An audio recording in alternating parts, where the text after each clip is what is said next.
Have you ever wanted or needed flowers for a special occasion and maybe you didn't have time to run out and purchase some or just didn't want to spend the money? Well, today I'm going to show you how you can get this for free.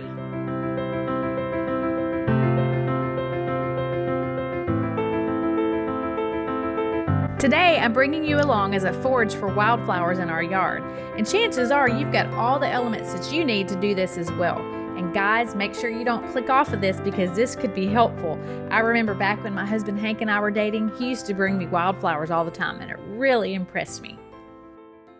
So these are cute. They look like little tiny daisies. They'll make great filler. So we're gonna grab those and got nice long stems. They'll be perfect. So I usually will strip the leaves before I stick them in my water and just make sure they're spiders or bugs on them.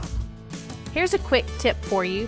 Have you ever wondered what that flower was that was growing in your yard, whether it was poisonous or an allergen? Well, I use Google Lens. Simply click on the camera icon on the search bar, take a quick picture, and there you go. Google will show you exactly what it is.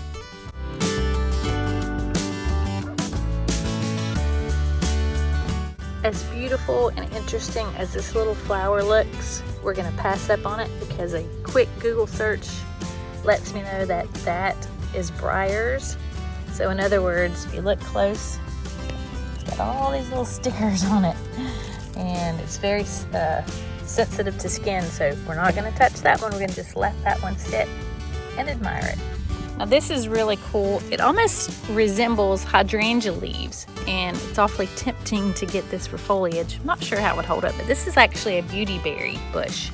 I'm sure you've seen them in the wild. They make the little purple berries, which are actually edible. You can see the berries starting to form, whoops, right there. So I'm just gonna leave it. Now this is cool. It resembles Queen Anne's lace. So I'm gonna do a quick Google search and see if it's A, not poisonous, and B, if it's something that I can cut that will last in a vase. So at first I thought it might be a wild hydrangea, but then as I did another search with the Google Lens, Arrowwood viburnum turned up and it showed it. These make little black berries, and I do remember seeing this bush last year with small black berries because I thought it might have been elderberry, but so I'm gonna go ahead and say that it's probably that wild viburnum. So I'll go ahead and take a couple of clippings of that and we'll stick it in our basket.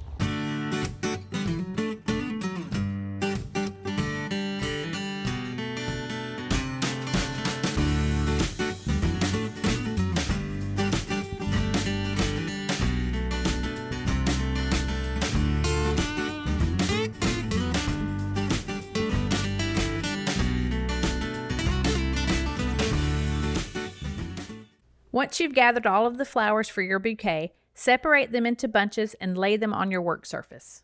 Next, choose your vase. You can use something as simple as a mason jar or something more formal like these vases. Quick tip, I picked all of these up at one of our local antique thrift shops. Let's get started.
arrangement simple by just using the wildflowers, or if you'd like to add drama, pick a focal flower from your own landscape. I chose the hydrangeas because the rain had knocked mine over, so I went ahead and cut them and put them in the vase with a gladiola.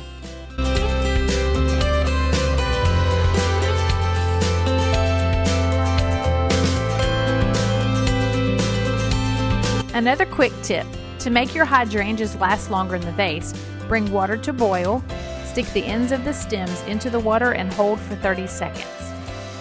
Then, stick them immediately into the cool water of a vase. I love how it turned out, and to think it cost me next to nothing. I hope this inspires you to go out and pick some flowers today, and remember, bloom where you're planted.